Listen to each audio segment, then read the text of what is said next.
महाराष्ट्र में हिंदी बनाम मराठी को लेकर बवाल। राज ठाकरे को ब्रजभूषण शरण का चैलेंज। ये महाराष्ट्र के बाहर नहीं निकलते, ये मारते पीटते तो हैं, लेकिन ये दरबे में रहते हैं, दरबे में। ये महाराष्ट्र के बाहर नहीं निकलते।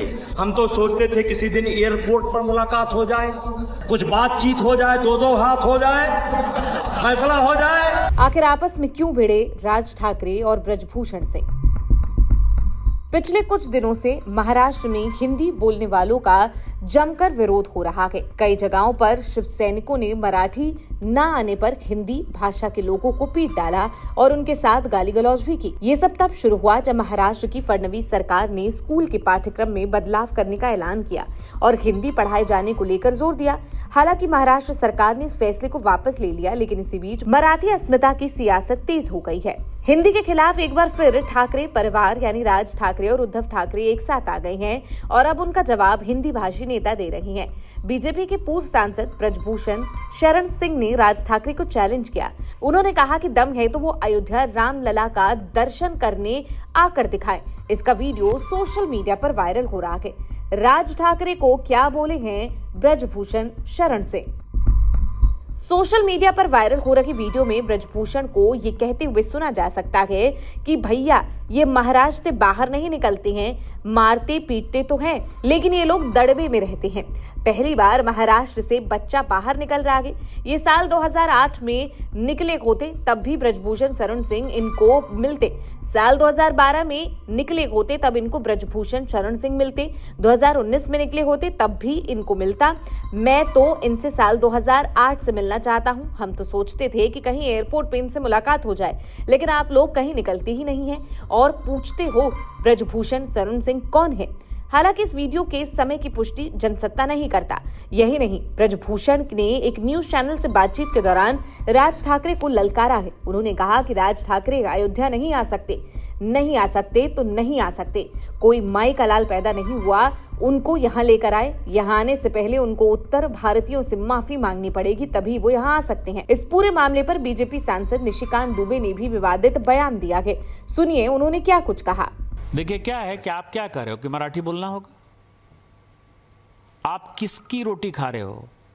वहाँ टाटा है, बिरला है, रिलायंस है, कोई महाराष्ट्र में यूनिट नहीं है। सब टैक्स पेयर जो है, टाटा यदि बिहार झारखंड नहीं होता, उस वक्त बिहार नहीं होता, टाटा ने तो पहली फैक्ट्री वहीं बनाई। हमारे पैसे पर पल रहे हो, तुम कौन सा टैक्स देते हो? कौन सी इंडस्ट्री है तुम्हारे पास?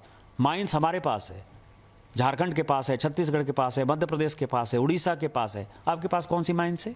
रिफाइनरी यदि रिलायंस ने बैठाई या एसआर ने रिफाइनरी बैठाई तो वो गुजरात में रिफाइनरी बैठाई है। सारी इंडस्ट्री जो है, सेमीकंडक्टर की भी इंडस्ट्री है तो गुजरात में आ रही है। आप जो है लाटसाही कर रहे हो और ऊपर से जो है आप हमारा दोहन करके, शोषण करके टैक्स पेयर करते हो। और यदि आप में ज़्यादा हिम्मत है तो आप हिंदी भाषी को मारते हो तो उर्दू भाषी को भी मारो, तमिलियन को भी मारो, आप जो है तेलुगु वाले को भी मारो। आप जो इस तरह की घटिया हरकत कर रहे हो, और मैंने हमेशा कहा है कि जब अपने घर में हो, महाराष्ट्र में हो, यदि बहुत बड़े बॉस हो तो चलो बिहार, चलो उत्तर प्रदेश, चलो तमिलनाडु, तुमको पटक पटक के मारेंगे। ये एनार्की जो है नहीं चलेगी। हम मराठी का सम्मान करते हैं। मराठी एक आदरणीय भाषा है और हम छत्रपति साहू जी महाराज, छत्रपति शिवाजी जी महाराज, पेशवा, सबका जो है तात्या टोपे से लेके सभी का हम सम्मान करते हैं। उन सबों ने, तिलक हों चाहे लाजपत राय हों, सभी ने जो है आज़ादी के आंदोलन में, गोपाल कृष्ण गोखले हों, सबसे बड़ा योगदान दिया है। हम तो सभी मराठी स्वतंत्रता सेनानियों का सम्मान करते हैं। महाराष्ट्र के स्वतंत्रता में, हमारी भारत की स्वतंत्रता में बहुत बड़ा योगदान है। लेकिन आज जो वोट बैंक की पॉलिटिक्स, बीएमसी का चुनाव होने वाला है और ये उद्धव ठाकरे और राज ठाकरे जो कर रहा है, इससे घटिया कोई काम नहीं हो सकता है और हम इसका प्रतिकार करते हैं। और यदि उनमें हिम्मत है, जो मैंने आपको कहा है, यदि उनमें हिम्मत है तो बगल में जो है माहिम इलाके में चले जाएं और माहिम की दरगाह के सामने जो है किसी हिंदी भाषी और उर्दू भाषी को पीट कर दिखा दें, तो मैं मानूंगा कि वो सचमुच जो है बाला साहब ठाकरे जी के जो है वारिस हैं और बाला साहब ठाकरे जी के सिद्धांतों पर चल रहे हैं। तो ये थी मराठी बनाम हिंदी विवाद से जुड़ी हमारी रिपोर्ट। आपको कैसी लगी ये रिपोर्ट कमेंट सेक्शन में हमें जरूर बताएं। बाकी के देश दुनिया की खबरों के लिए बने रहे जनसत्ता के साथ। नमस्कार।